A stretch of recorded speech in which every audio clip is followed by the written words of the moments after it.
Good afternoon, everyone. Good afternoon, Bilawa. Good afternoon, Ariel. So we meet again here, although in different places. I hope everyone has been doing well and healthy.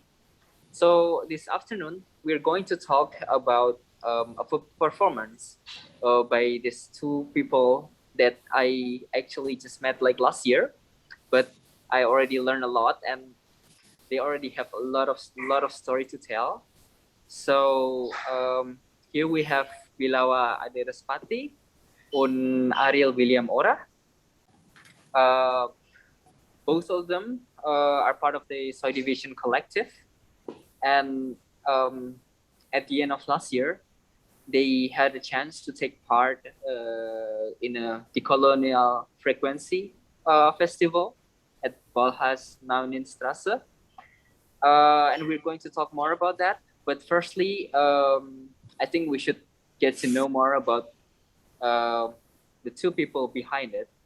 So I think at this chance, although I believe like many of us are friends and family who already know both of these people, but I think it's always good to a little bit of to have a little bit of introduction. So I guess I would like to give the chance for them to introduce themselves because I like to hear uh, when the people talk about themselves to introduce themselves. So maybe can we start from maybe Ariel or Bilawa? Maybe Bilawa wants to start first, the fresh Bilawa. Okay, then I'll start. Hello, I'm Bilawa. I'm joining this project together with Ariel. As I already said, it was part of the colonial frequencies that took place in Ballhaus Naunynstraße last year. I basically performed using the gamelan instruments and also sometimes the classical guitar. At the moment, that's what I do. Yeah, in this project, I also wrote a little bit of the script. And what else there is? Yeah, I think that's what I have at the moment. So, hello. Hi, just continuing. My name is Ariel William Hora. I also, yeah, like as I already introduced at the beginning, we are running the Berlin-based Indonesian art collective consisting of Indonesian people subdivision, and I think it's also like starting point why we arrive into this performance because the curator Mele Yamomo has been, yeah, we've been knowing Mele also through Soy Vision, and Mele is a curator and also sound academician from Philippines, which also currently teaching in Amsterdam University in theater studies, but he also co-curated programs in Ballhaus Naunynstraße. So that's a long story short. Mele approached um, in the framework of the decolonizing frequencies that he created together with the Ballhaus. And yeah, here we are. I mean, like the first premiere was in October, but I think the conversation has already started since the beginning of last year, or even at the end of 2020, I guess. Yeah. Yeah. So before we delve into the performance itself, maybe it's good to talk about the festival itself, decolonial frequency. You already talk about like how you get in touch with the people behind the festival. So can you talk a little bit more about the idea behind the festival itself? Mas Bill? Because basically this is not our festival, right, Mas Bill? Actually, this is not our festival. We're just being invited. But I think the idea is that together, I would say sound practitioners. So I think musicians, composers, and other sound practitioners um, that that mostly comes those who deals with themes such as decoloniality, or probably coming also from some post-colonial backgrounds, probably in their practice, to then perform or to create work that related to the theme, and try to create such work that dwells with the theme, inspired by the theme, in order then to vision what would be a decolonial frequencies, a decolonialized sound. At least that's what I have from the festival from Mele last time. Yeah, more or less the same understanding. So I think this is not the first time that Ballhaus also, let's say, concentrate and focus on sound practices. But I guess what I want to say, because Malay is also in his practice is also focused on the theme decolonialization, and I think this is one of the practice output that Malay implemented in conjunctions with his work in Ballhaus Naunynstraße. I mean, maybe a little bit overview, but Ballhaus Naunynstraße, this is also one of a kind theater house, I would say, in Germany, even Europe level, that focus on presenting work from I'll say like migrants or background, and so I think this festival also like going aligned with whatever Ballhaus trying to pursue as a theater house. So, coming into the performance, does the festival itself, how did the theme of the festival kind of dictates what's going on with the performance, or is there any unlimited possibilities? There's a really free interpretation of the theme itself, or is there like a balance between the freedom and the theme? I think both. I think Mele approached us also as a Mele approached two of us, but also I remember he had a personal conversation with two of us, right, Bilawa? And he explained a bit about the idea behind the decolonized frequency, and because at the end this is sort of like commission work as well, right? So I guess there's a need and there's of response from the artists who commissioned a work within the framework of the festival to sort of understand the vision or like the framework behind the festival itself. But through several conversations, we have like a no limitation of ideas, in my opinion.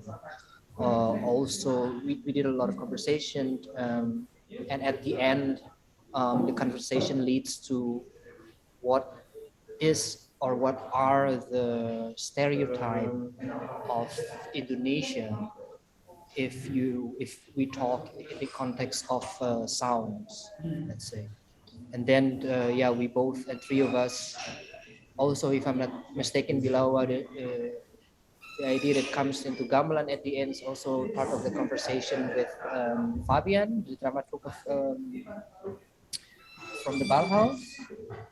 So we sort of like decided together, I guess, to going to the directions of at the end it's a little bit focused on how we wants to embed the gamelan into the sort of like a focus theme on this performance. Maybe Bilawa can add something.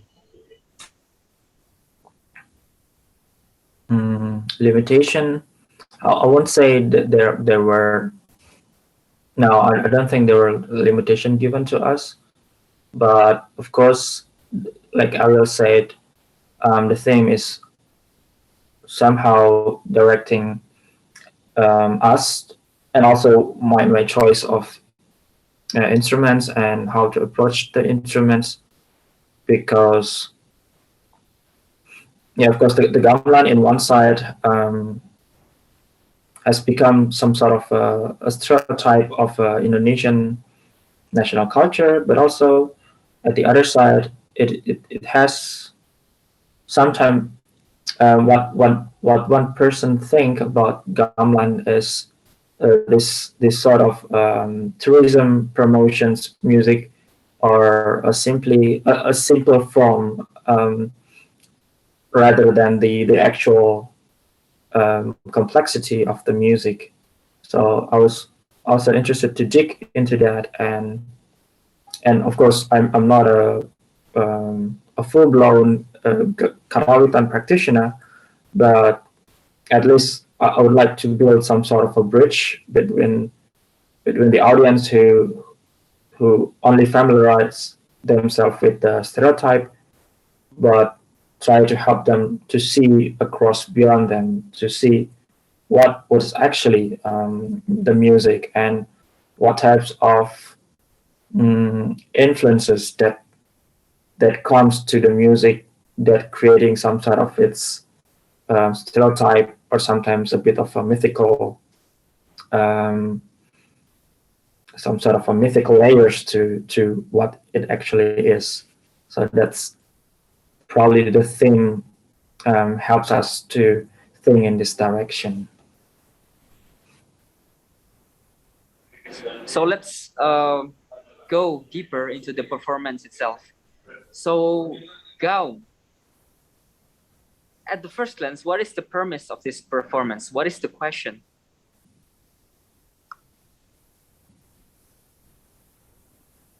Mm-hmm. So, from the word itself, Ariel proposed the name GAUNG. So it means reverberates in Indonesian. And also it has a homophonic association with the word gong, which is a big circle. What type of instrument is that? Yeah, it's a gong. So it's a big circular instrument that one hits in the gamelan. So it is a reverberation, and also there's an added subtitle, so unbestimmte Resonanz, so unpredictable resonance, and it also applies not only, it gives allusion not only to the tuning system, because of course the gamelan instruments are tuned according to its own tuning systems, so different from the common 12 equal temperaments of the European music system. So in itself, it shows an identity, but also reverberations in the sense of there are different voices, different stories surrounding the instruments, how it is used in society, that builds the stereotype that we just talked about the instrument, how it is being viewed sometimes as a rather one-sided national culture, because of course when we talk about Indonesia, it is not just one culture, and the gamelan belongs to only some part of the richness of the cultures, from the Javanese cultural complex, the Sundanese and the Balinese, and some part of the Dayak people who also possess certain types of gamelan or something similar. So the premise is that how sound reverberates with its characteristics and how it affects everyone surrounding the sounds by means of listening, um, and by the story that people tell surrounding it. I think that's the idea of the work. Yeah, maybe it's like to be added, like from my, I tried to dig up also the archive from the one of the first conversation that I had with Mele, with the curator, is there's like a one questions in general. I think that's the Mele stimulate is how can we disrupt our own habit, like in the terms of try to comes up to a context, and yeah, and it's also like you're talking about the gamelan, we already said by Bilawa, it's just like sort of like a stereotype, and to sort of to have an anchor point on the Indonesian sound presentations, like yeah, it's being used in a lot of international events that sort of like, yeah, you know, presenting Indonesian culture, but how this sort of like yeah, it's talking about the stereotype, it's sort of like a pressure to present this always could also like represent in the work. So so in this context, we talk about what we learn and what we unlearn, for example, through to try to even familiar with the gamelan. I mean, like unlike Bilawa, I'm not practitioner in the gamelan music, right? But of course, if I put an analogy in batik, for example, I'm not also like not a practitioner in batik, but I have also like the pressure if I come to Indonesian events, like especially in abroad or something, there's like a pressure from the society that I'm gonna wear batik, and in sounds, this is also another same analogy that if you comes and in the let's say sound or music um, events that related to Indonesia, I think there's like a pressure from the outside that you at least know or familiar with the gamelan. So this interesting, I would say, phenomenon that also brought up like in the first early conversations about the about creating this piece with melee, and of course um, there is another, let's say, elements that comes after the conversation, for example, um, how we can also avoid or move the self-exoticisms on the stage in the context of the performance, and how the ability to hear things simultaneously, yeah, and how this sort of use the gamelan to overcome something, to sort of overcome this pressure as well that it felt, and then leads to again maybe to the phrase of sonic activism and decolonizing practice as well that we want to brought into the performance context. I see. Talking about the gamelan as a tool to deliver messages. Well, I'm a little bit familiar with Bilawa and his work with gamelan and classical guitar. I'm also familiar with Ariel and his synthesizer. So each of you, when you bring those two things together, do you seek for harmony, or do you really want to present some kind of clash? Because on paper, they really come from the whole different place. Thank you for the question. It's a really good one because, like you said, I think our let's say sound practices or like musical background from both me and Bilawa is totally different. I mean, despite the fact that we've been knowing each other for quite a long time, we went to the same high school, even though Bilawa is sort of like my junior at the time, but I've been familiar as well with his practice and vice versa since a couple of almost a little bit more than 1 decades now. And even before this context of the performance, we've been involved also in another musical project. I mean, back then in our hometown Indonesia, in the I think in the early 2000, like 2005 and until 8, Bilawa was also involved in my musical project at that time, which is not electronic, but like more to the directions of let's say progressive um, rock kind of stuff or like artwork. But Bilawa already bringing his classical guitar elements at the time, and then and now also since we met again in Germany, we also form musical constellations called Oknum. And this is actually the first time that I know this gamelan element that's from Bilawa, because after I met again, we found out this. I found out this Bilawa also practiced gamelan in Bremen back then. In German, yeah. And also the idea of oknum is mixing these two kind of worlds, because when we met again in Germany, I already practicing or worked with electronic music, with sound synthesis, founding objects, acoustic and stuff. And the idea behind oknum, which actually really, I would say, really focal in terms of GAUNG, because we brought this constellation of oknum, which is not finding harmony at all. I think in our musical constellations a decade ago, I think yes, because we work on this band project, let's say, and Bilawa comes, and then we try to bring the harmonize on it. Even though the background is different, Bilawa joined as a classical guitarist, and the band is progressive work. But when we met again in Germany and found oknum, we're talking about nothing close to harmonize, I guess. And but in terms of musical, but we try to also like the harmonizations is come not from the medium, but like from, in my opinion, from the chemistry that we both had in terms of personal, but also like in the musical level. So I think that's in the context of the performance.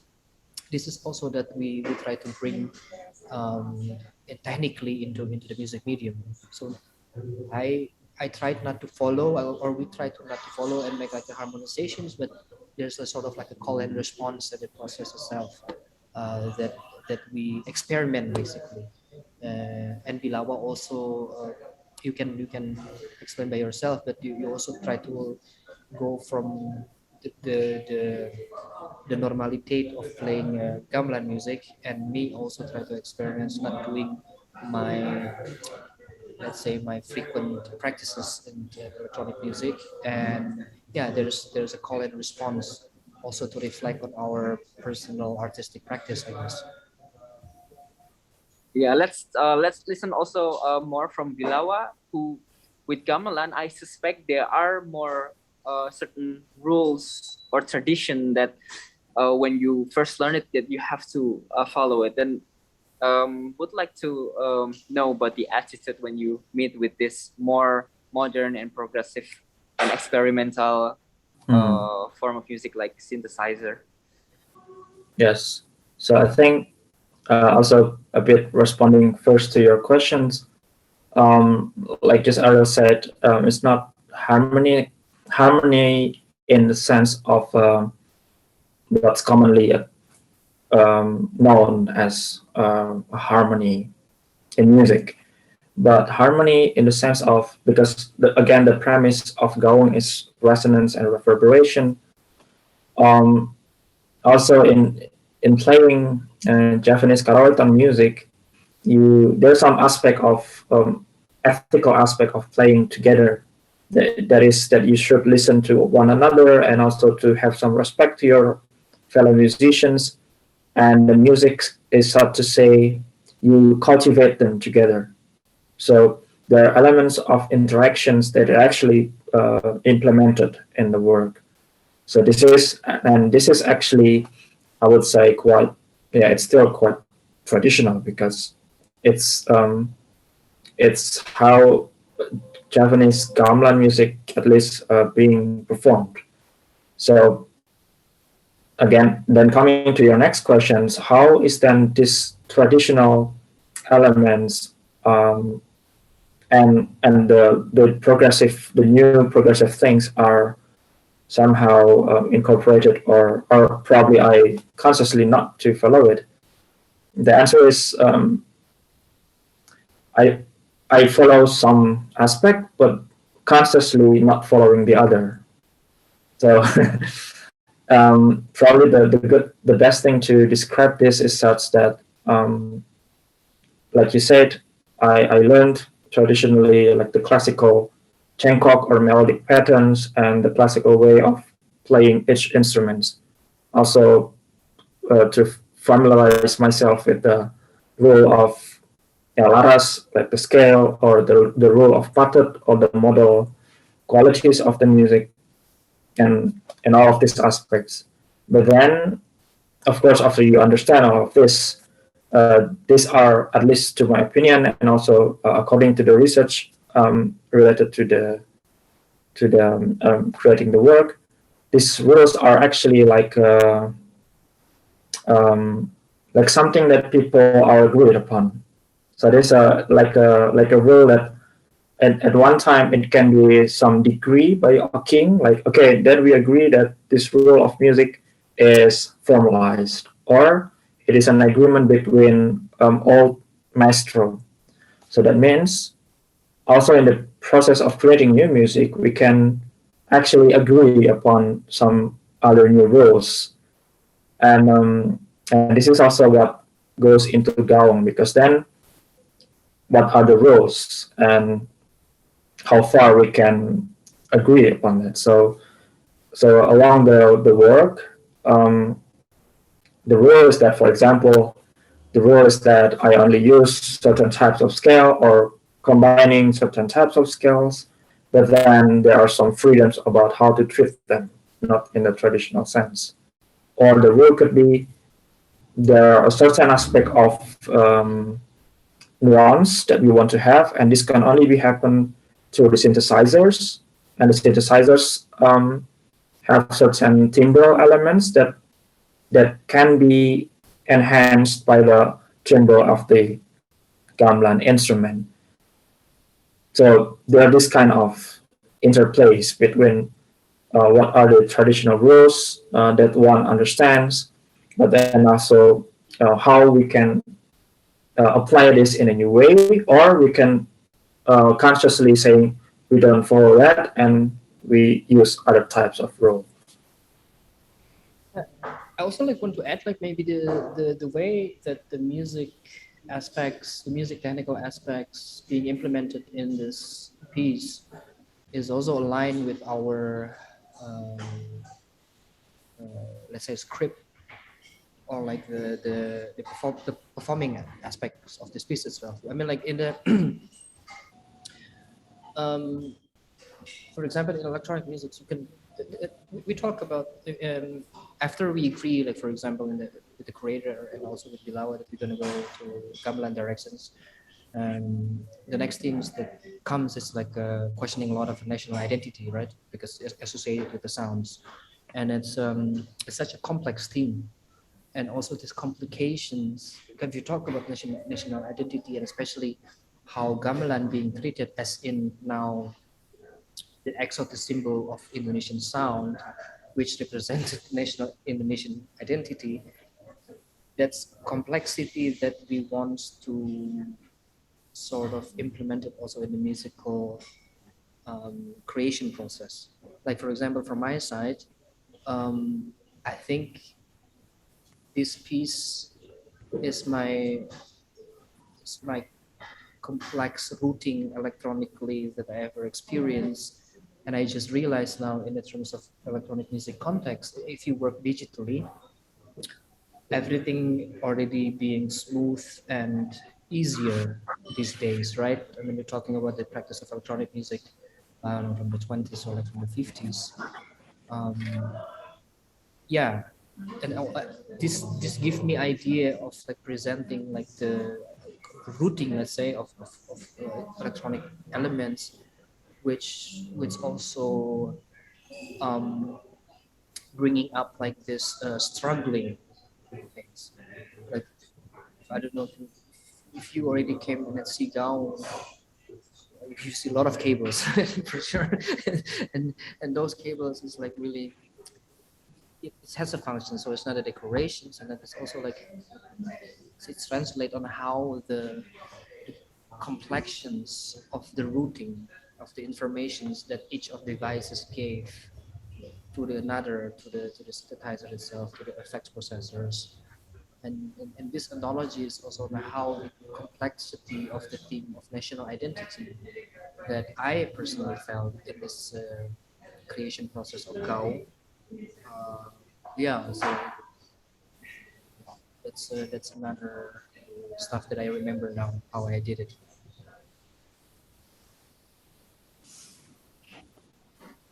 So, after successfully combining the two, in any way that it turned out to be. The music itself didn't uh, didn't stand up alone. I mean, it's just one of the tools that you use to convey the message. Like, so what are those other tools and how do you use it? Also the music, not only the material stuff. Mm-hmm. So because you want to talk the script, because this is also part of the essential part. I can. Yeah. So the GAUNG from form, its form is actually a lecture performance. That means it's actually a lecture to a certain extent, and the lecture or the thing that we want to convey is actually we'd like to show the mythical origins of the gamelan, because the gamelan, the oldest historical record. How do I put this? So at the beginning, I would say it starts with a myth. So the music has some sort of religious elements to it.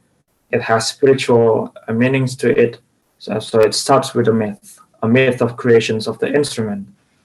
And then along the work, the lectures unfold in terms of how this myth then affects society, how it is then become a rule for the society.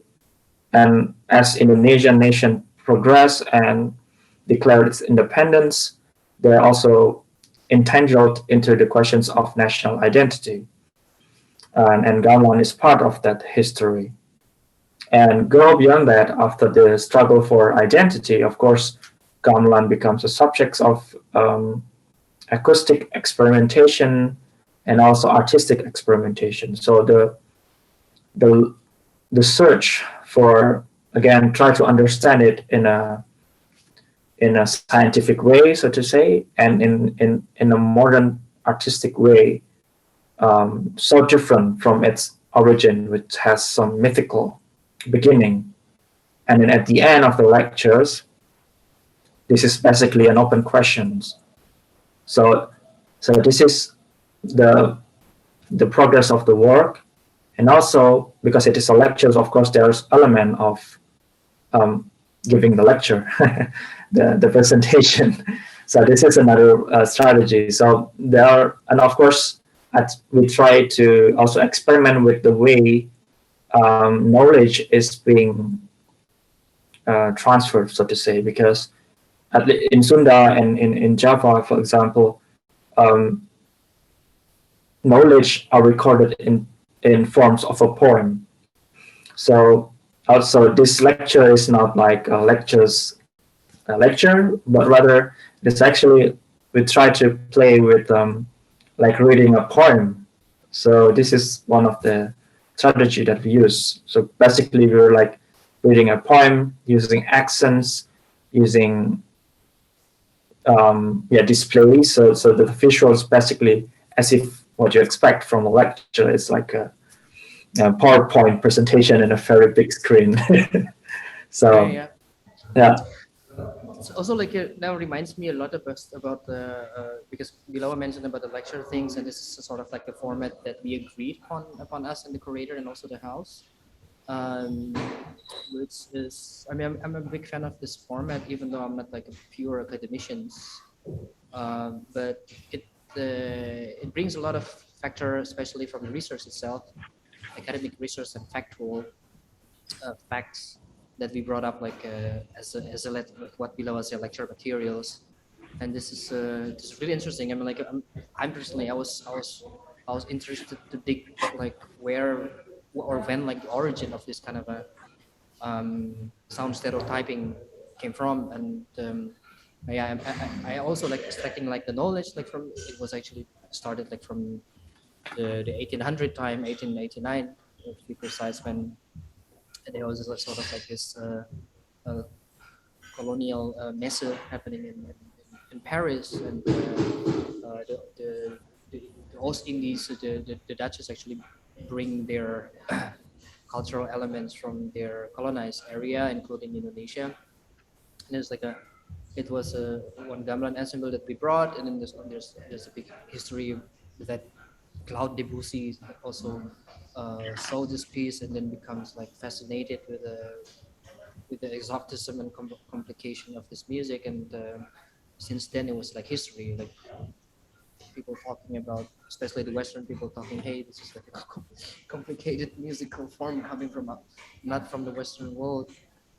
And it's just also interesting on how actually it happens, and I try also understand and digest this facts. Is it because like there's a lot of course what I read is always like this kind of approach from the Western world to understand us, but with the framework of like ethnomusicology or like musicology itself. Um, it's really, I don't know. I mean, like it's fascinating, but also like really sad at the same time because they also like to extract. Okay, you need to be in this kind of our Western standard to understand something, but yeah, and like the philosophy goes like into, in my opinion, why we the performance aspect instead of a format like performance that we try to bring. Yeah, we comes up with the idea of this two. How do you call it? My skill. It's not a scientist, but archaeolog kind of Yeah, kind of style that wearing like that's what we call them. this industrial suits, and they try to explain their research findings. But oftenly, like when we saw like this archaeological presentation, they often like this kind of like a two old guys mostly like presenting it in a really boring and like it looks like they don't really want to present it.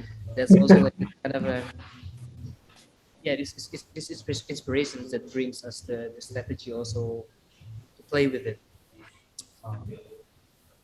Yeah. So for those who hasn't had a chance to watch the performance, there's gonna be a restaging this month, later this month. But before we moving on to that, so the first chapter of GAUNG was already closed. It's already met its audiences. So what kind of revelations, if there are any, that you had, as a performance,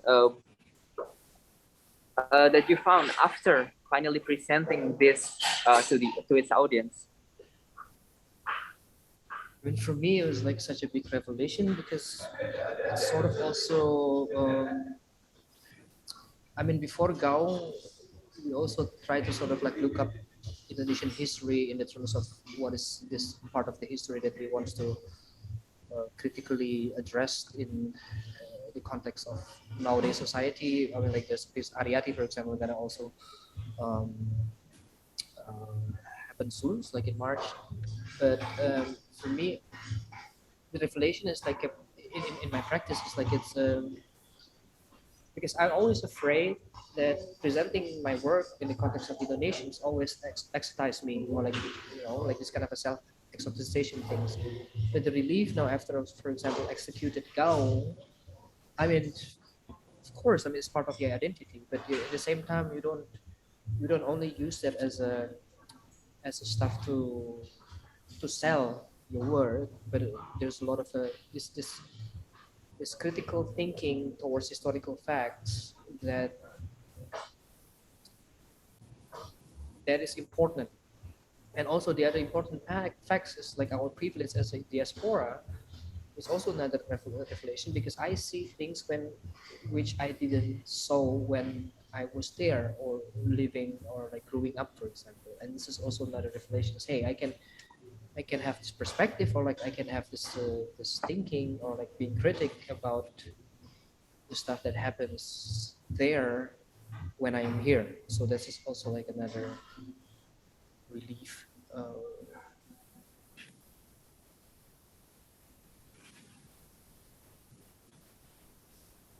Yeah, in terms of revelations after the first performance, after the premiere, I think it relates also to that it is actually to tell a story of this scale, it's so complex. So some audience feedback saying that it is too complex, or sometimes it's too, how do you say, it requires some sort of background knowledge to really understand everything what happens. But at the other side, I think what's interesting is that these comments comes not only from people who are not familiar with the gamelan or with the Indonesian history, but also from some Indonesian friends or colleagues. So this means, like just Ariel said, there are some aspects of history or say even stories that we are not knowing before, and it only become interesting or becoming a point of interest as soon as one leaves Indonesia and then has some other reference to compare, or some other perspective to see the social historical situations in Indonesia. So I think that's the most rewarding thing, is that this feedback from the audience, and how the audience then try to relate that to their own not only identity or tradition, but also like their daily life. What that means to them.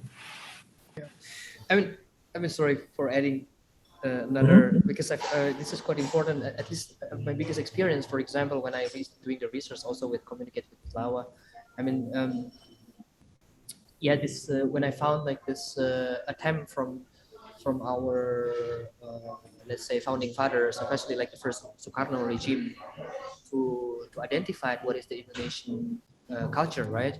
And this is when I found like this sort of like, I don't know if it's actually meant or not, it's kind of a Javanization of things. Like one of them is actually gamelan, because Sukarno is like want to make sure that every desa, every village is also like a one gamelan set. And this is back like to the questions like, is this something that I really want to, I mean, Indonesia is my ancestors is not only coming from Java, but they're coming from Sulawesi, for example, right? But I'm born and raised in Java. So, and I know like this country itself is so complex with the cultural entities and stuff, and this attempt of uh, having like this kind of a one national identity aspect in certain things, and we're talking about sounds, it's something that really weird and fascinating at the same time, in my opinion. I mean, how can like the other regions who doesn't have any context with something needs to be embedded with something because of this practice, you know? I mean, like, how can the people from Sulawesi who born and raised in Indonesia and live in Germany for 10 years always associated with gamelan? So this is also like the questions like, and I didn't know, like I didn't even know or even care maybe this kind of questions or like interest when I lived there in Indonesia. Because I don't see the urgency on being critical about this. It's also like my added extra opinion, or no, not opinion, but like experience that I felt. So.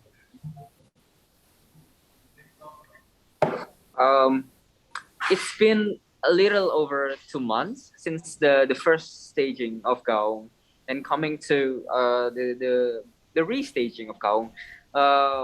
A lot of things could happen in 2 months. I myself see myself. There is transformation that I experienced. For you, both of you personally, are there any transformation inside you or your surrounding that maybe affect the process of restaging of GAUNG, or maybe there's even like sacredness that you have to protect from those transformations?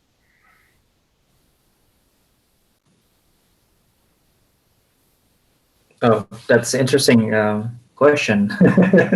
Of course, there will be changes, but because I try to differentiate this. So when it comes to personal changes, of course, personally, we both have personal experiences. Some are exciting and some are stressful.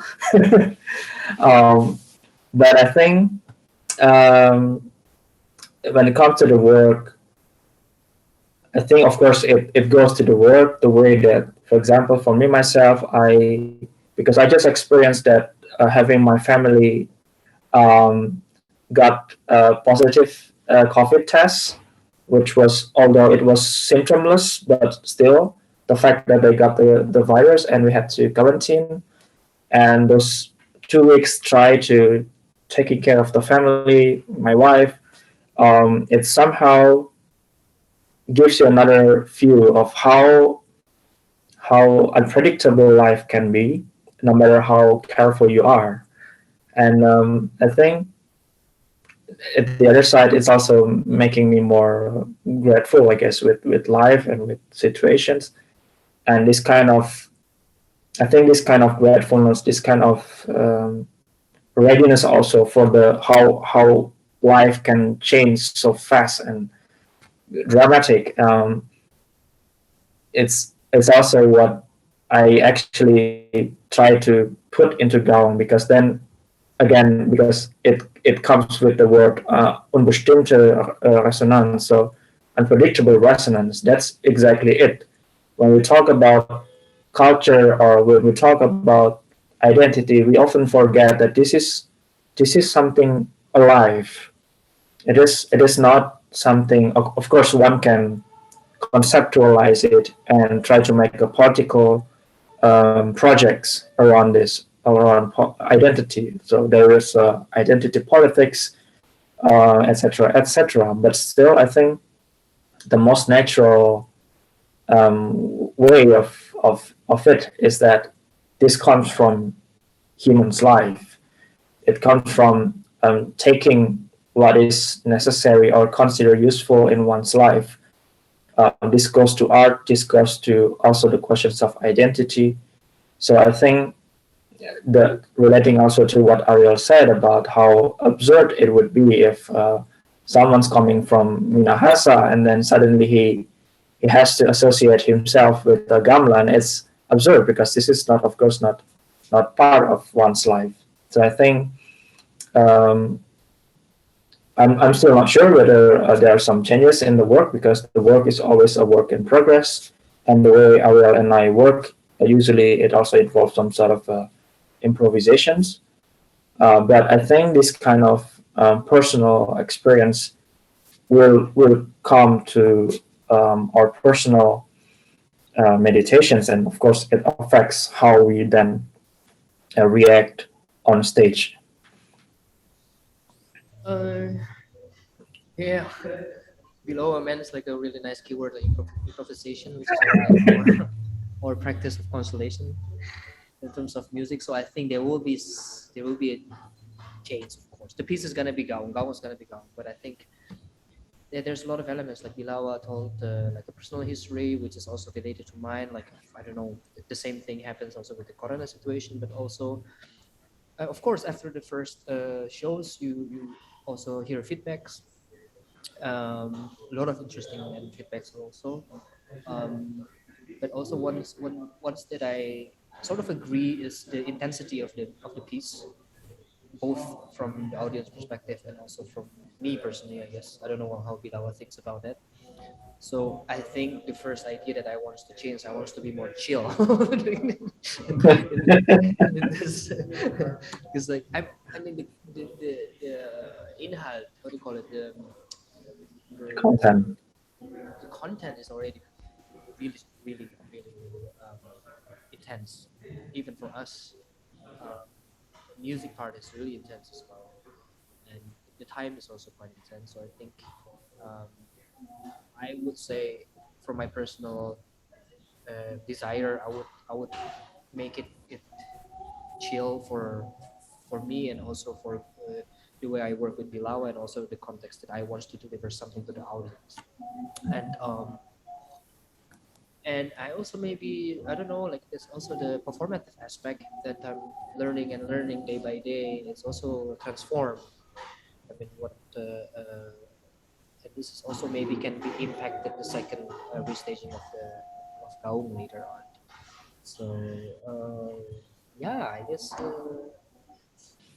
that would be my thought on or takes in next week. It's already next week actually. In next week performance. Well, I for one, even though I've already watched it in the first staging, I for one, I'm excited to experience it again, especially listening that there's so many transformation that happens in our life, me as a audience and you both as a performer. So yeah, what can we expect? Like how, when it's going to happen, when, where? What is going to happen in Ballhaus Naunynstraße in Saturday and Sunday, 12th and 13th of February. So it is actually next weekend. And you are all invited to come and see and also interpret the piece together, so we can have like this kind of a exchange knowledge, because the knowledge that we extract is not, even though it's lecture performance, but at the Bilawa said also at the end we sort of like give the freedom from the audience to interpret it. So it's not like a one-way knowledge extractionist way. So my hope is actually from whatever attempt that we try to extract this knowledge, people can also extract another wisdom that can that they can beneficial or like to their daily life. You know, like to see something differently, to have a critical perspective or questions in doing our life. That's my biggest expectation.